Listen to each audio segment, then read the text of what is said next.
Hello, Waste Busters, and welcome to an August episode of Waste Not Want Not.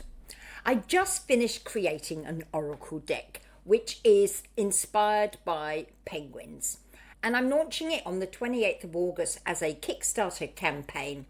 So, my guests between now and December will centre around all things penguin, conservation, and Antarctica to highlight how these amazing creatures and our environment have been impacted over the years. I've got two guests who fulfilled a lifelong dream for themselves. One is a very eminent guest whose dream was to create marine protected areas all over the world, and the other was a personal dream to see all the penguin species. Then I have a woman who was charged with a massive rescue campaign of 40,000 penguins affected by an oil spill. And then a man who was inspired to found the Global Penguin Society by stories his grandmother told him, and seeing the thousands of penguins dying annually from oil spills and the habitat destruction that was happening as he grew up. Then I have an ecologist who has spent 40 years in Antarctica, and to round off the year is a gentleman who has spent 50 years connected to Antarctica, and this will celebrate the 5th anniversary of my podcast. So very, very special. Kicking off my penguin inspired series is my guest today, Hazel Prior, who has an exceptional gift in bringing the rich inner worlds of her characters to life, weaving them into beautifully nuanced journeys with wildlife that bring out the very best in people. It gives me great pleasure today to introduce a guest that I have been dying to meet for almost 5 years, because my daughter gave me a book called Away with the Penguins for my birthday, because she thought I was actually away with the fairies. That's the main reason that she was attracted to it. And also the lady on the front has a purple jacket. And when I went to Antarctica 10 years ago, I had a purple jacket. My guest today, Hazel Prior, is the author. It's one of those books where you start talking to the characters because the characters really, really come to life. It's an absolute delight to have you after all this time we've been in conversation via email. Welcome, Hazel. Thank you so much. And it's such a joy for me to meet you as well. And I've seen and heard all sorts of things about you over the years, and it's equally a pleasure for me to be meeting you. Thank you for having me. Well, do you know, I found out today that there is a word for penguin lovers, and it is called a sphenisciphile. And the sphenisci part means a biological order of penguins, and the phile bit is lover and enthusiast. I'll spell it out for people later because it's a big long word. I had to go and look how you actually pronounce it. Let's start with the writing side of things, because it wasn't only the very fact that I love penguins, and you've written a trilogy. They are just magnificent. They're my favouriteest books in the whole wide world. But your characters are just so delicious. And I know it's important to you to convey that. How did you get inside the characters and bring that out? Well, thank you for such lovely words. Creating characters are the main thing that I love about writing. And people often ask, are your characters based on real people? And I have a think, actually, no, because part of the joy is making them up. But I might just take one little aspect from somebody I know or somebody on TV or another character in a book and use that and mix it with a whole load of other aspects and then invent my own things as well. So my characters are a big mishmash of different things. But it's one of those strange things about writing, and I think a lot of writers will agree with me, that sometimes a character just walks into your head and they are more or less fully formed and they decide on the story pretty much themselves. And you feel like you actually have not very much to do with it. You're just listening to them and going along with them. And that's very much what happened with Veronica. I knew at the beginning I wanted to write about an old person because I was reading so many stories about young people.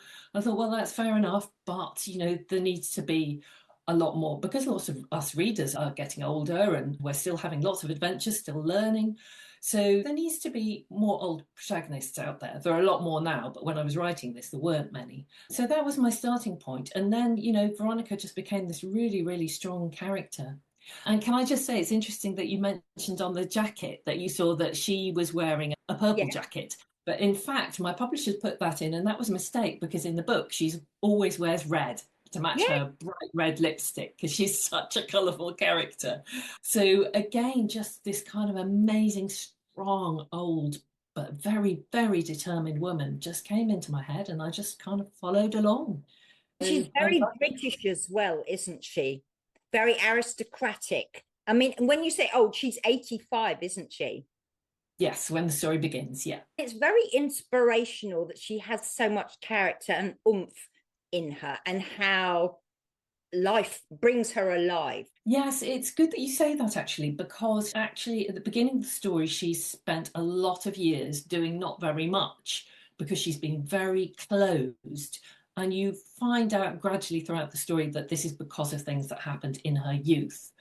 And the story begins at a point where she suddenly kind of has this revelation that she wants to make up for all the lost years when she hasn't really engaged in life at all. She's just kind of been sitting back, being very posh and dainty with her teacups and very rich and very privileged.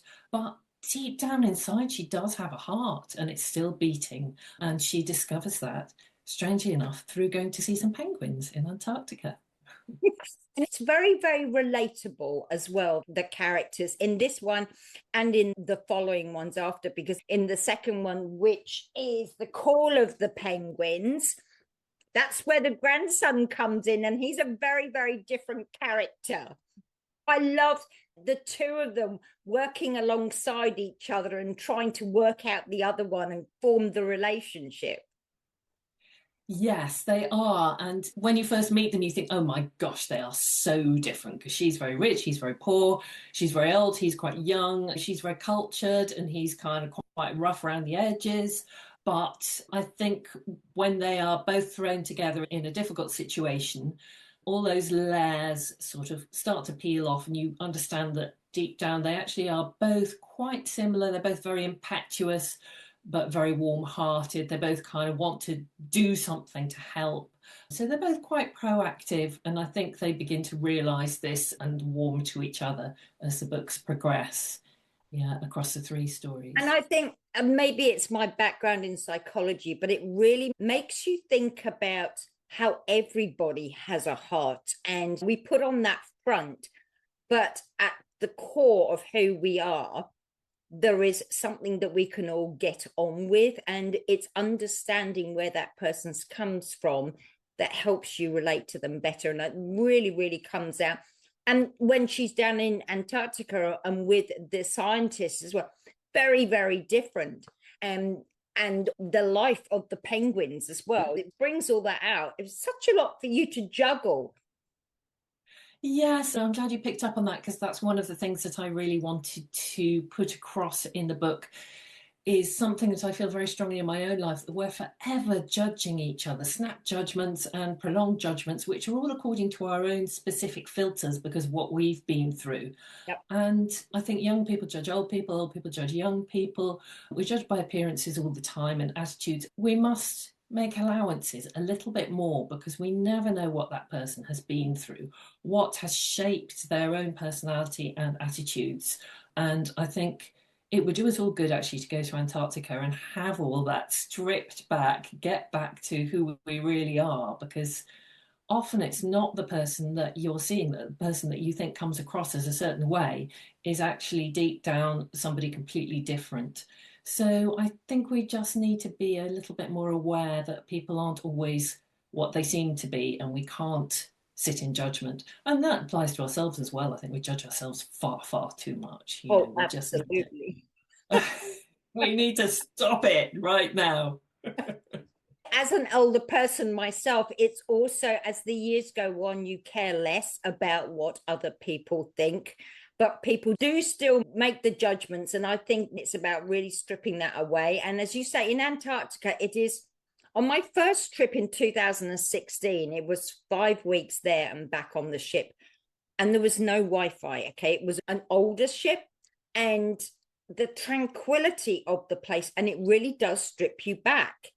But I went in January this year on this swanky ship, and there was Wi-Fi, and there's people wandering about, and I just thought maybe I've been spoiled in the first time round. It's watching ourselves from the world and really, really appreciating everything that's going on. I mean, there's a lot of days at sea, but there were some extraordinary seminars and conversations with people from all over the world.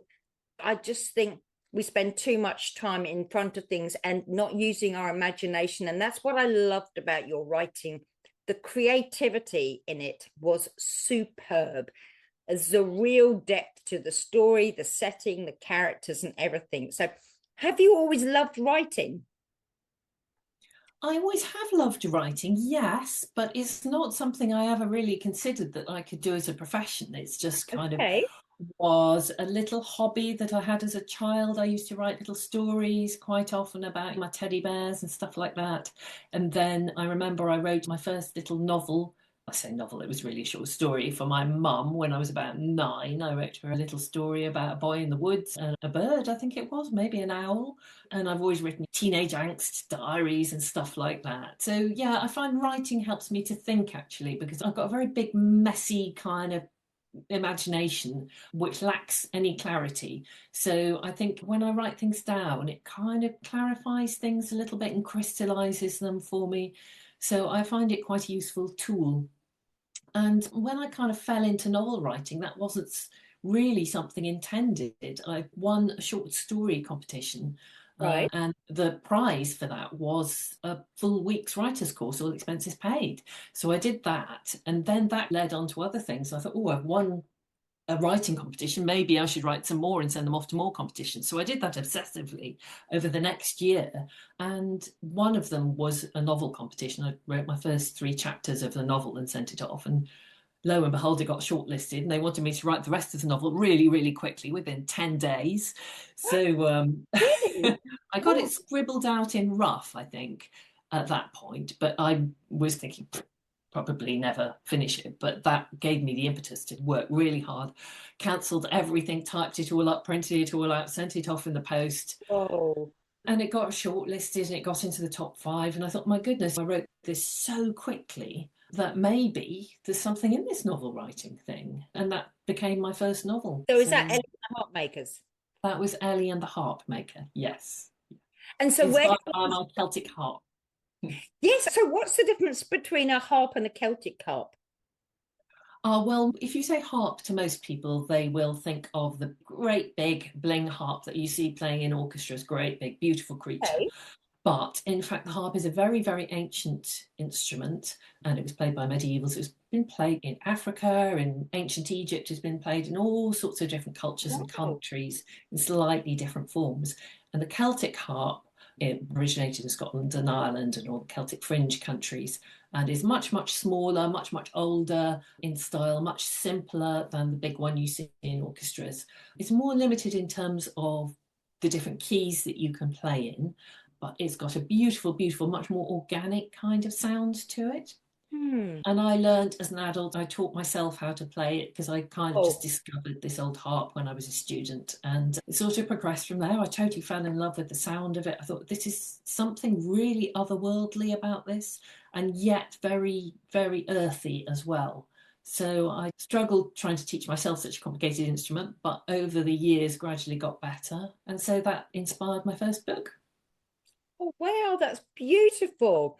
I've tried to learn lots of instruments. It's not my forte. I'm gathering from the way that you're talking about your writing style. You're a bit like me. You don't structure things out. You throw everything on the page and then it kind of makes sense. You're not sure where the story's going to take you, and then you pull all the threads together. Would that be fair? That would be very fair. Yes, how astute you are. Yes, I'm what they call a pantser. I wish I could be a plant and have everything marked out and all the chapters neatly and what happens in each chapter right from the beginning. But I can't. I've tried working that way, and I just keep having other ideas as I go along, and it goes in a completely different direction. And any plans that I have need to be scrapped. So It is just an almighty mess, my process. If people ever ask about my process, I kind of think, oh, what process? Because it really it is so shambolic.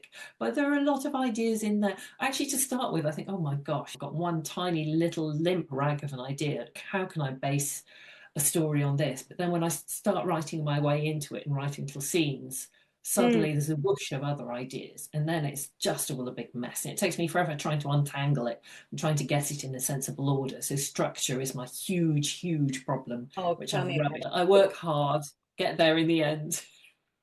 And do you find that because you got so many little nuggets of information, it's hard to let go of some of them because you think that they're all important? So you have to be quite disciplined in then creating the storyline and seeing what relevance they have in the story. Yeah. That's right. And that particularly comes into play when you have a lot of research. All of my books have involved quite a lot of research, usually Yeah. to do with some sort of wild creature, but also other bits and pieces. So for Away with the Penguins, I had all the penguin research. So unlike you, I hadn't been to Antarctica. So I needed to research Antarctica on a very, very deep level and research penguins and penguin life all I can. I had lots of sources for that. So I was lucky. There's a lot of blogs written by scientists you can find on the internet who have been studying penguins and living out in Antarctica. I had books about people who've been doing that. So lots and lots and lots of research. And then there's a bit of Vickers Youth, which is during First World War, where things happened. So I had a lot of historical research for that period as well. So putting it all together and then trying to wear it lightly so that you're not just obliterating the reader with all these facts that you've Yes. so Yeah. carefully learnt, just Yep. trying to get that balance.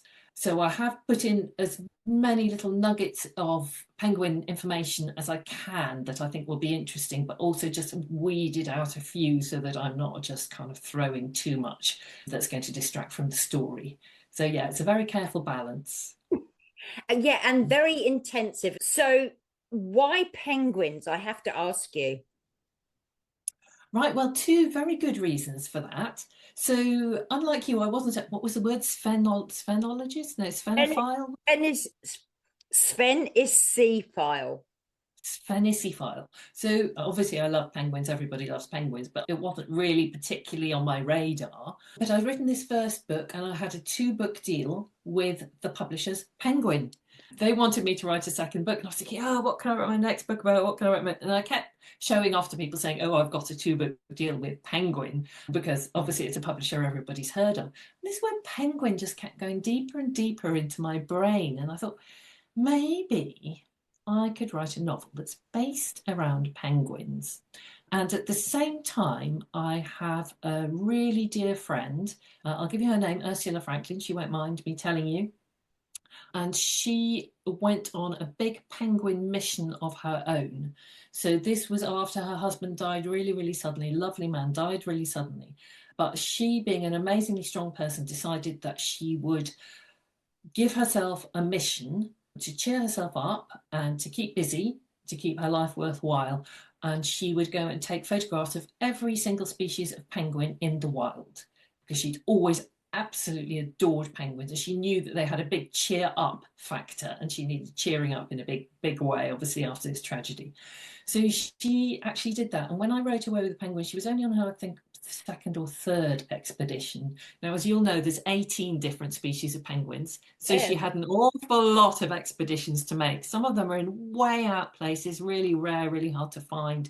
And they involved a lot of complicated long journeys. So over the years, she's done a lot of journeys, but she has now fulfilled that task, taken photographs of every single species of penguin.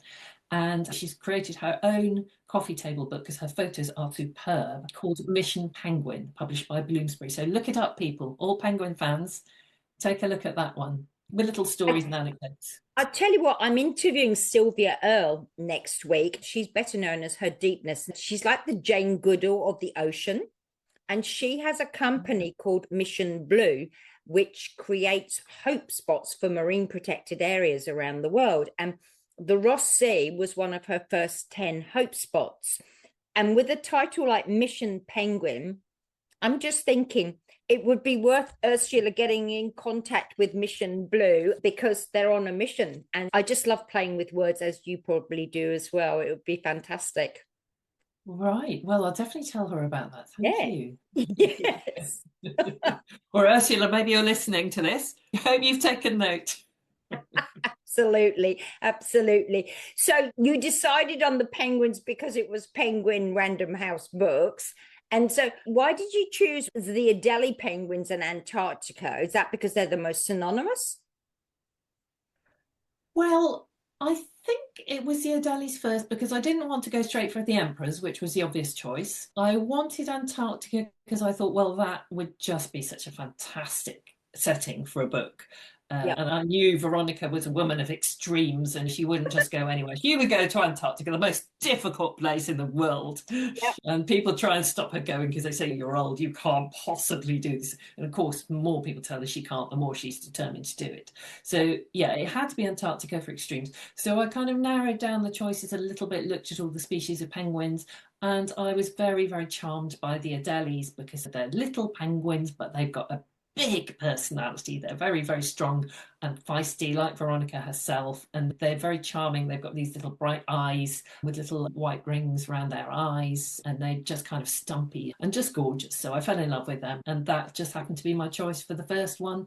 And then Call of the Penguins was set over lots of different places, including Antarctica, but mainly in the Falklands. So I chose a different species of penguin for that. That was a rockhopper penguin. And I got to go to the Falklands myself after having written the book and saw rockhoppers in the wild. So that was just fabulous for me to then have that experience, having written about it first, to then go and follow in Veronica's footsteps. Mm. And then the third one, I thought, oh, finally, this is the climax of the whole trilogy. So I will write about the emperor penguins, which are, of course, magnificent, and their trek across Antarctica in midwinter to their breeding grounds is quite phenomenal. So I thought that would be another good kind of thing that I could draw a lot from.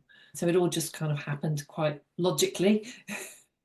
So what was it about the Rockhopper penguins characters that you liked? Because they're all The different. rock hoppers. Oh, well, first they look really funny because they're the ones with the kind of sprouting feathers from where their ears should be, lovely crests that bounce up and down when they jump. They jump a lot, hence the name. And they are, again, just are amazingly strong and resilient. And you see them jumping up very, very sheer cliff faces. Yes, I know. Yeah. I'd written about them and studied them, but I was still amazed when I actually saw in the flesh what a high, sheer, steep Yeah. cliff face that they managed to jump up as if it was just a flat pavement. And yeah, and they got hurled about in the sea, thrashed about by these wild, strong waves. And yeah, they managed to find a grip with their strong feet and just climb up and then just jump around. And they look so happy as well. I So no know. wonder it was a cheering up thing for Ursula seeing these penguins. You can't look at them without smiling. It's just incredible seeing them. When I was in Antarctica the first time, I was sitting on a rock. Unfortunately, somebody had a camera and captured it. There was a colony of Adelies right against the rocks. They're well camouflaged with the snow and the volcanic rock. And one just waddled straight out, straight up to me and started going like this. And somebody captured it. And that was Oh, the seed of the idea for my cards, because I've always felt that animals can teach us to be better humans. And some of the characteristics that you've taught, it's the cheerfulness, it's the resilience, it's really, really key, and their curiosity, which I think we're losing. And so that was the seed of idea. And like yourself, I have a gazillion ideas. And like, how do you bring that to life? And I remember on World Penguin Day, which is the 25th of April, I did a series. Every day I did something. It was called Penguin Profundity, something that we can learn from penguins. And for some reason, I stopped at 52. And then I realized I could turn those 52 things that I'd said. So I hadn't done it with any intention, into a weekly something or other. So there's something for every week. And so I then turned them into a deck of cards, and I built the hero's journey, the story arc around it, because the penguins go with the seasons and they're so highly tuned to nature itself. To me, that's what we're missing as humans. So they bring their lessons to every single one of the 52 cards. And Yeah, it's such an amazing journey. And mine are the Adelis, obviously, because I was inspired by an Adelie penguin. They're really, really uplifting, and just sitting and watching them chirping away together is phenomenal.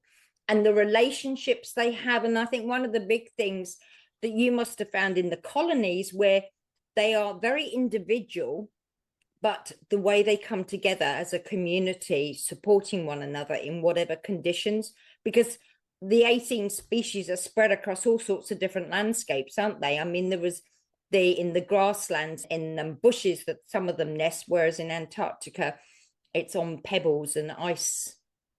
Yeah, it's such different landscapes, and they've all adapted in their own ways. So again, the adaptation thing is really a strong theme. Actually, in the third of my books is Gone with the Penguins.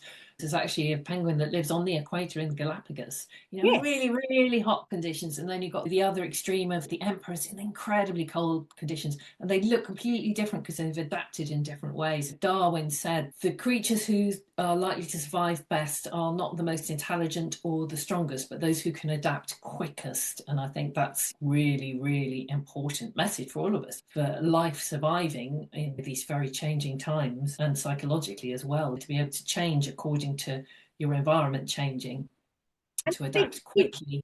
picking up on the intelligence side of things, it's like, how do we qualify that? Because that intelligence is innate. So for me, the ability to adapt is an innate something or other. And we think it's intellectual. And I think as humans, that's the thing that gets in the way of us really living in the moment, which is something that penguins do. Like the Galapagos penguins, they teach their young to watch the birds above as to where the fish are. But in Antarctica, they have to dive deep. It is that adaptation. It's just phenomenal what they do. And they sense, it's a bit like watching a mimation of birds in the sky.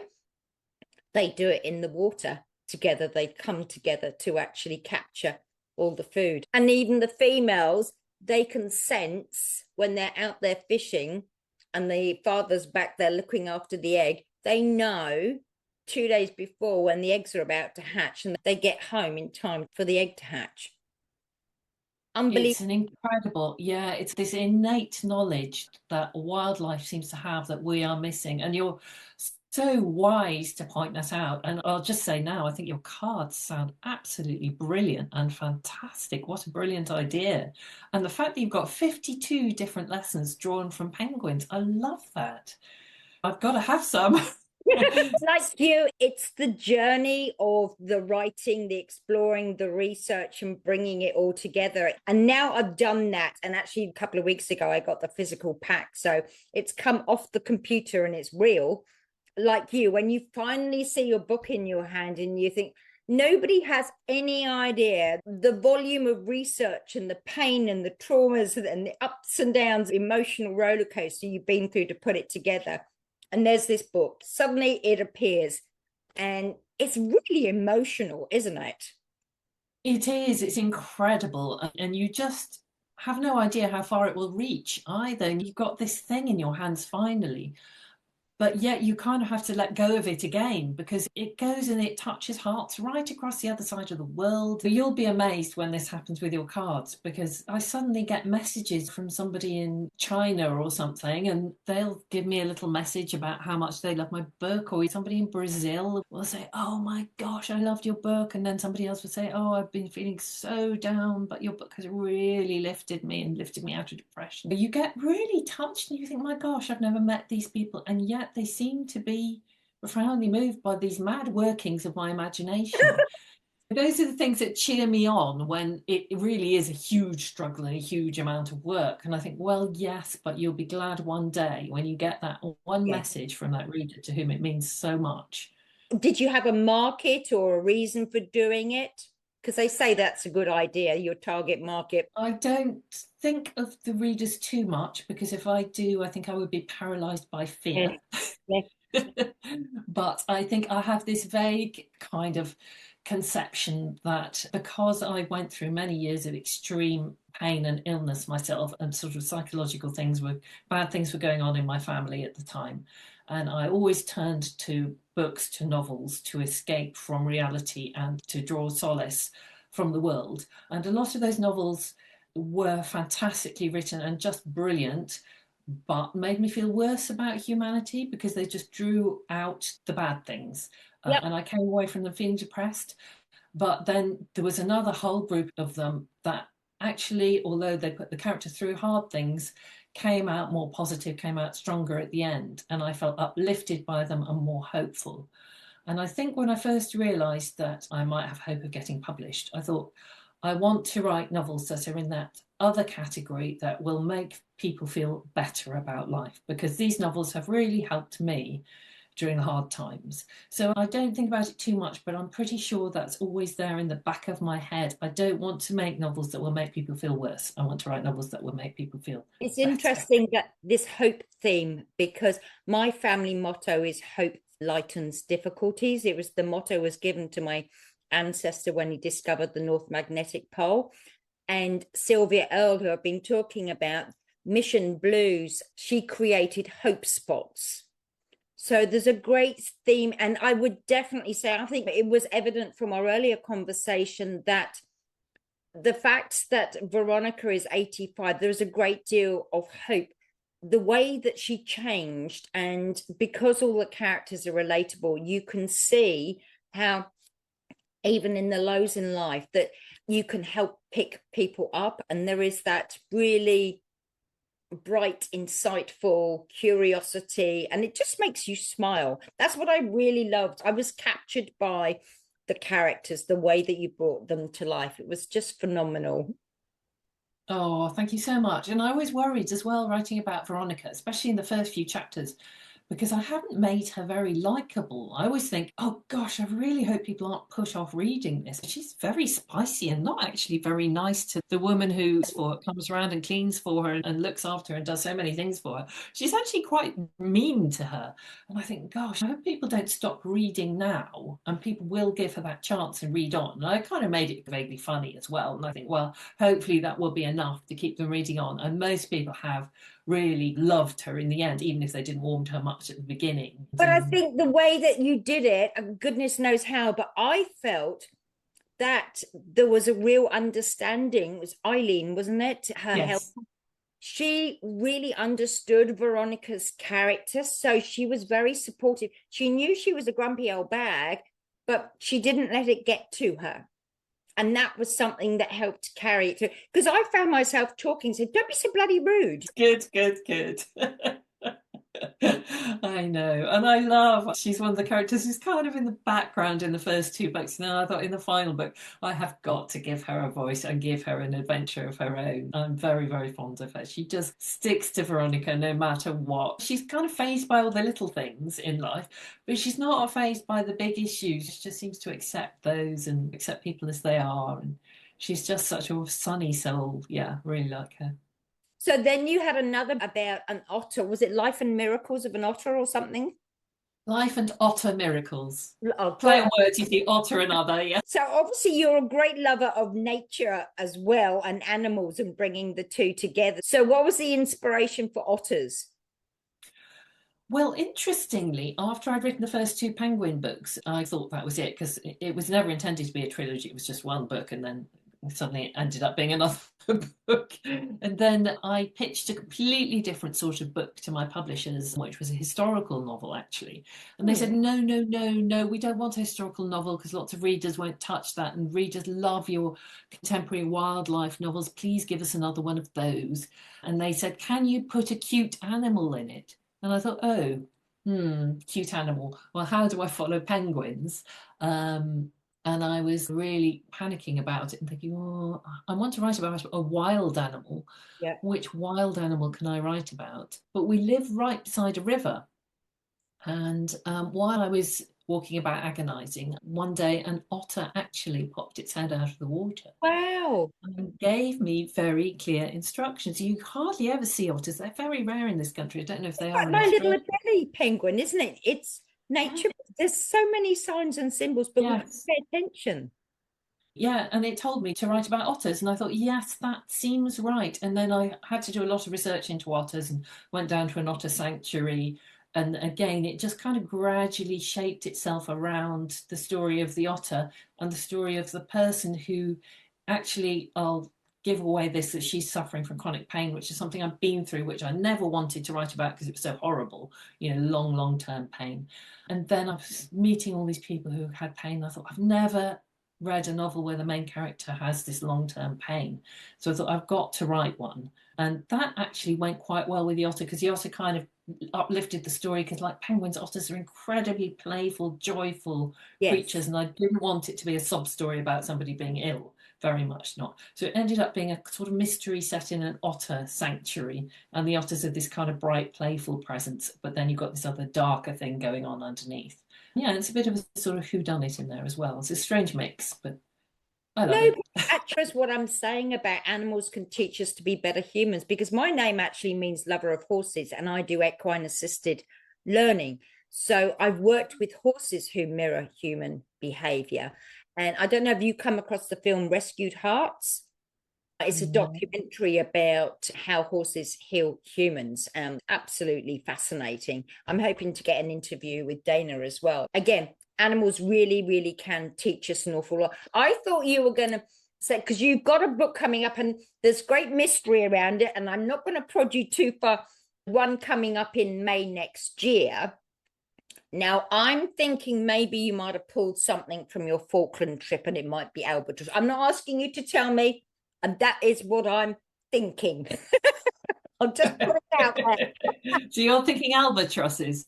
Actually, Yes, I love seeing the albatrosses, but it's not albatrosses. I'll give that away. No, it's not albatrosses, but there is a wild creature in it. I thought there might and be. I think it's one that people are just going to love. I absolutely love this. This creature was one of my first concepts for the book. And the other concept is something else that's very close to my heart. And the word hope, that seems to have come up quite a lot in this interview as well, is very much a part of the book. But that's all I can tell you for now, because we've got a title, we've got a cover, and I think they're both really good, but neither of them are out in the public domain yet. Fair enough. Well, I'll be watching closely so I can get a copy of it when it does come out. Thank you. Isn't it fascinating how we end up writing something that serves us? Because much as you were making reference, you didn't want to include the long-term illness and pain and all the rest of it. We've got a lesson to bring. There's a reason that happened to us, in my belief. Something happens to us in life that we can learn from. And with that learning, we can help others in situations. And the way that you brought your love of nature together and the animals and all this learning with the underlying theme of hope, I just think it's fantastic. Do you find the writing therapeutic? Yes and no. I mean, Honest answer, yeah. Yes. When you're in the zone and you are just not thinking about anything else, you are completely immersed in the story. Yeah. Yes, because you've completely lost yourself. You're not thinking about yourself at all. The story is everything. And I think that is just so therapeutic, not to have to think about your own life at all, not to be aware of your own life at all. That's amazing. I'm a full believer that escapism is really, really good for you. But of course, it's such a long process writing a whole novel, and there are bits where you really struggle because you are aware of the readers, you're aware of the publishers, you're aware of this huge kind of dark dagger called expectation that is hanging over you. And that can be quite scary. And the more successful you are, the scarier it is, because you know that people want and expect something really good from your next book. And half the time you think, I don't know how to do this. I'm a child trying to write Shakespeare. I have no idea. When I'm trying something, it's not working. I'm trying something else, it's not working. And there's a kind of desperation there as well. So that side of it is not therapeutic, no. So you've got the two sides, really. But in a way, I'm pleased of the struggle as well, because I do think in life that all the worthwhile things really aren't easy. Like if you struggle and struggle and struggle and struggled, and then you get to them in the end and they do work, the sense of satisfaction is so much huger. And you think, my goodness, I have worked so hard for this, but look how far I've got. It's enormous. The struggle is real. The struggle is human. It's all part of the process. It's all meant to be that way, I think. like the penguins waddling on. And I learned a big lesson from the Camino a couple of years ago, not the big one. It was a 280 along the Portuguese coast. I have a million ideas, and finishing things is not my forte because I don't like structure. And so I'll go on a It's been million similar. different tangents. And so doing the Camino and then building my home, I found that the focusing and the one step at a time, and now I've done the cards as well. It just goes to show that that journey is that one step. And some days are good, and other days, or lots of days together, can be crap. But when you take something from it, rather than beating yourself up, you take something from it to the next step. It is incredibly fulfilling, isn't it? It is, yeah. And it's not always about the goal, the destination at the end. It's lovely to have your book finished, but the process in itself is Okay. so valuable. And you're living life to the full when you're creating, I think. Yes. And when you're doing these grand adventures and expeditions and to do the Camino, that's fantastic. And to have these amazing ambitions and to follow through. But as you say, it's not easy. You have to take one step at a time. And I think there's such a lesson to be learnt in that from the penguins, of course. They teach us to keep waddling on no matter what, no matter how harsh the conditions are, how dark, how Yep. cold it is, just that resilience of carrying on no matter what. Did you It is. ever find sometimes when you're reading back on your book and you think, holy crap, did I write that? Because it's really good without being bumptious about it. I've done that myself in some of my writing. I think, whoa, where did that come from? Because you were talking earlier about being totally immersed in something. And when you are, you're not thinking about the structure, you're just writing and it really comes alive. Yes, and often those are the best bits, actually, Yes. rather than the bits that you've struggled and struggled. Sometimes I struggle and struggle and struggle over a paragraph, and I think I've got it perfect. I've been working on it for months, and then I go back and look at it much later, and I think, actually, this is one of the worst things I've ever written, and I delete it. And then another bit that I just wrote quickly one morning when I was feeling sleepy actually comes across really, really Yes. well. So it's one of those strange things, and it can work the other way around. I don't ever look at a book that I wrote several years ago because I know I would probably want to change everything and I can't. But when I'm looking over for edits, I do sometimes think, hey, that's quite good. Yes, I do get that feeling of satisfaction sometimes. I think one of the beauties of your writing, it is very relatable and conversational. It is like an everyday writing. None of it sounds contrived, or if you've tried, it just flows. It's one of those books you just want to keep on. You don't want it to end. It's really sad when you get to the end. You want it to, thank God you wrote Oh, a trilogy. sorry. No, it's one of those things you strive and strive to make something look easy, don't you? I don't believe in making life hard for my readers. I really think that's not fair. You can make yourself look very clever by putting in lots of complicated words and phrasing it a certain way. But I think it's much nicer to read a book that's just easy to read. I think if somebody says it's an easy read, I take that as a big compliment because I think, well, who wants to read a difficult read, really? That's not fair on the readers. That's making life hard for them. I think reading should be a pleasure, should be a joy. And that was one of my key things I wanted early on because I failed English language 6 times. In fact, I was told I was illiterate. And I failed the sciences with U for useless. You remember the GCSEs in England.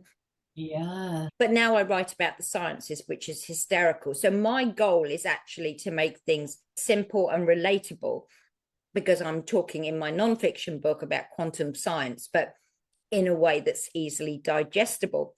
But I did go through a stage in the process of coming up with these long, highfalutin words. And then I would go back over it, and I think you've totally missed the objective of what you're aiming. So you've got to go back to the objective of writing it, and where yours is providing insight and hope and uplifting. It's a very cheerful book from cover to cover. So you've achieved that, and it is a very easy read. Thank you. Oh, thank you. Thank you. So, talking of books, have you got a book or a person that's really influenced your life? Well, I'd like to say there's a single one, but of course, every person and every book I've ever read has influenced my life. If I had to pick out one particular, I'd say probably these go together because it's my mother and the Narnia books, because she read out the Narnia books to me when I was a child. And I think when you're a child, you absorb things in such a full way.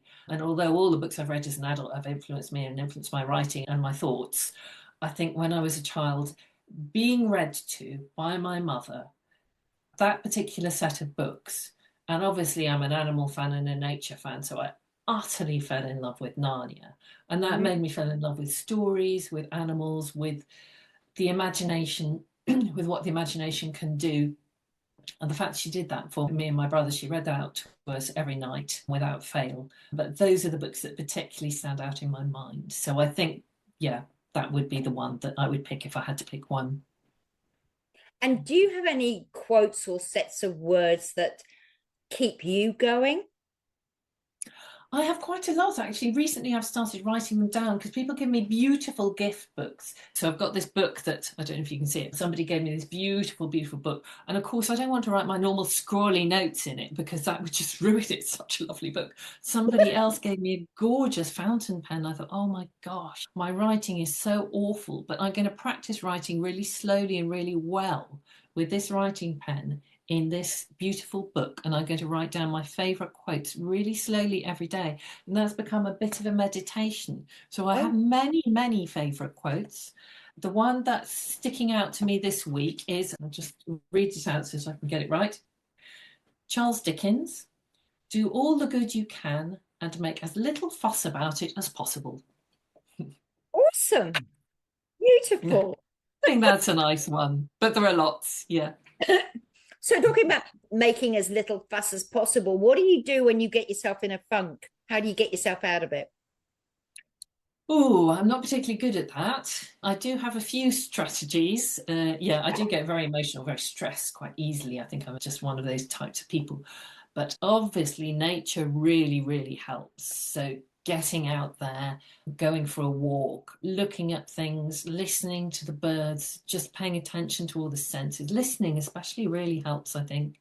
And this is where the music comes in as well. So, I sing in choirs, and listening to music and singing music, creating music with other people is a very important part of my life. So that helps as well. And there was something else. What was the other thing?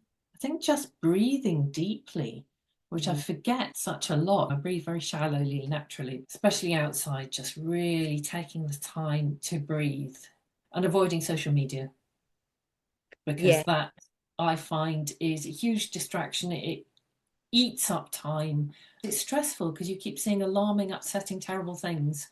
Well, I do on my feed, and I just actually get very affected by it. So if I can just turn all of those things off, escape into nature, and of course, books, the right books. Yes.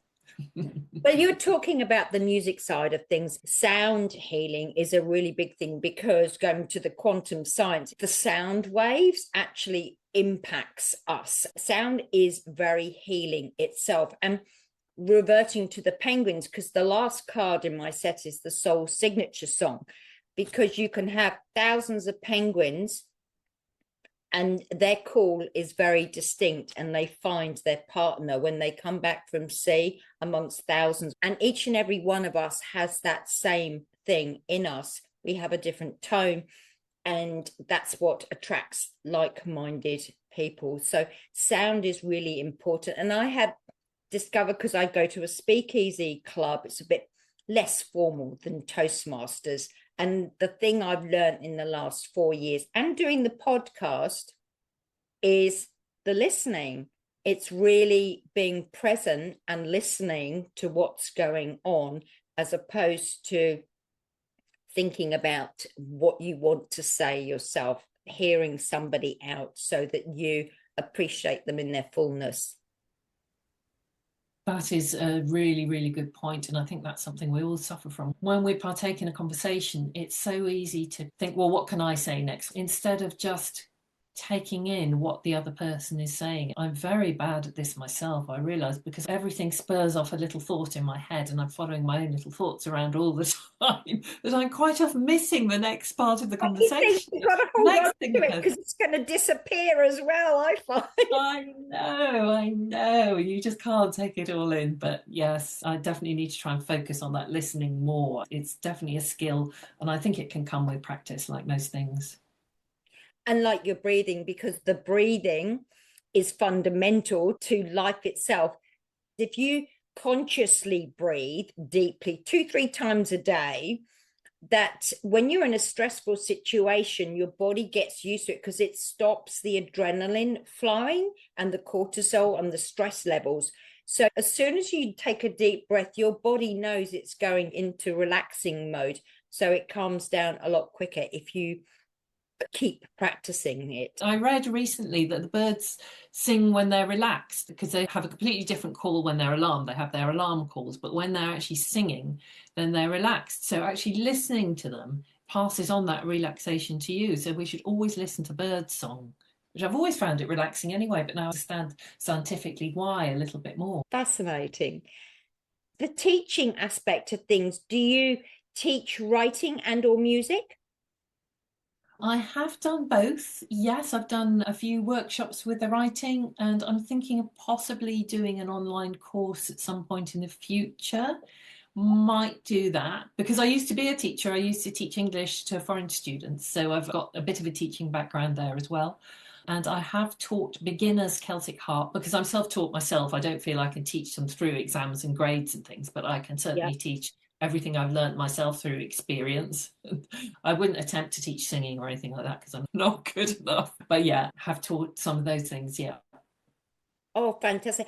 And I genuinely believe so with your heart, particularly, your enthusiasm comes through. So, yes, is recognizing that you're not at a level to get people through certain grades, but to get people inspired and support them in their journey, you're going to be the best person because you've done it for yourself. So, that's going to have a knock on effect. And please do let me know when you do your online writing because I would love to be a part of that one. Sure, certainly will. Yes. At the moment, it's just a little grain of an idea. I'd like to share what I've learned. It's all through trial and error, really. I've never read books on writing. I probably should have done, but I have certainly written a lot and I've certainly read a lot and I've worked a lot of things out for myself about what works and what doesn't. So I'd like to pass that on, certainly. I think it is a very, very important thing at the moment, that lived experience that comes through. There's threads of it woven into all your books and in the way that you teach. That lived experience is very grounding and is very relatable to people, particularly nowadays in the age of AI. It's a great tool to help us, but like the penguins teach us to be curious, and we've lost, I think over the years we've lost a lot of curiosity because we've relied heavily on other people telling us what to do, and now it's AI. And the imagination, which you said that you gained a lot from your experience with your mother reading to you, that is a big, big spark that I think is missing in people. Yes, and I think all of us really worry about future generations and what they're going through because, in a way, they're kind of stopped from their natural development because they're obliterated with all this information that's so easy to get at, but a lot of it's wrong. And these influencers who tell them they should live their lives a certain way, and you think, well, you don't have to. You should live life your own way. You should think for yourself.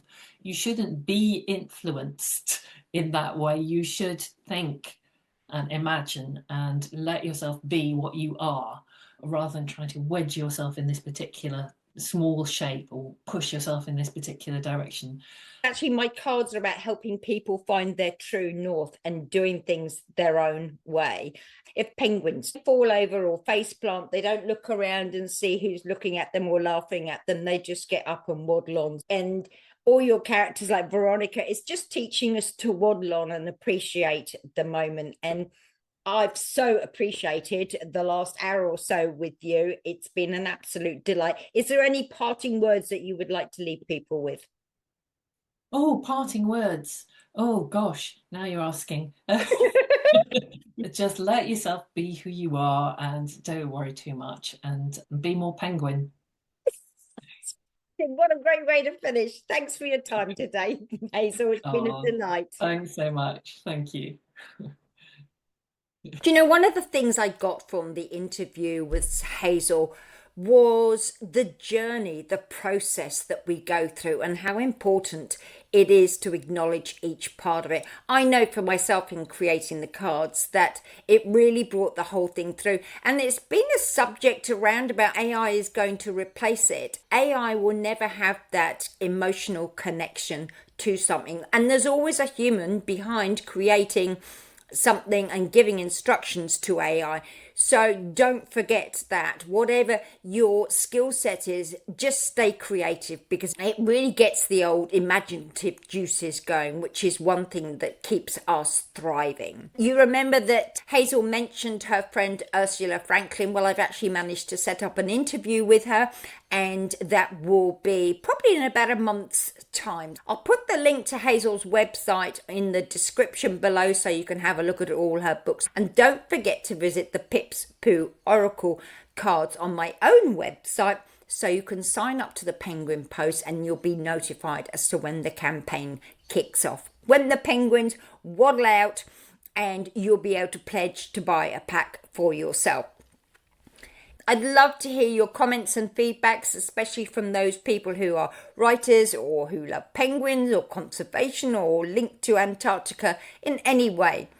I would really appreciate you sharing with people and subscribing so you don't miss out on future episodes, because there's some really, really special guests lined up. So until the end of the month, when I bring you my very, very special guest, dig deep, open your mind to a world of possibilities, live life with a generous heart, and take steps to minimize waste and maximize your potential. Penguins rock!